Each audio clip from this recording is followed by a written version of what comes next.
I think it's a good example of there's too much government bureaucracy that's intrinsic within our system anyway, especially in emergency situations. It shouldn't be weeks to do something.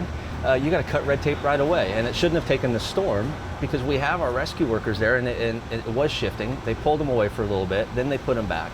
I'm glad they made the decision to pull it, and because I think it's good for the search effort, the rescue effort.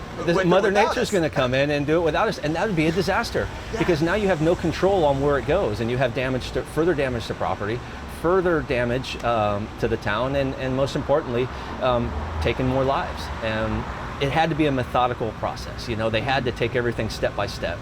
And I liked how they took everything slowly at first because you didn't want that debris area to shift. If you had survivors in there, for every action there's a reaction, and if you move one piece, you could disturb another piece, and I think that this is part of it, part of that process. And I know that people think it was too slow, and maybe it was, maybe it wasn't. I'm not an expert, but I do think that the teams that they put together have done a really, really good job. It's been confusing, and it's really heartbreaking for the families involved emotionally, and they're told one thing one day and another thing the other day, and it's tough.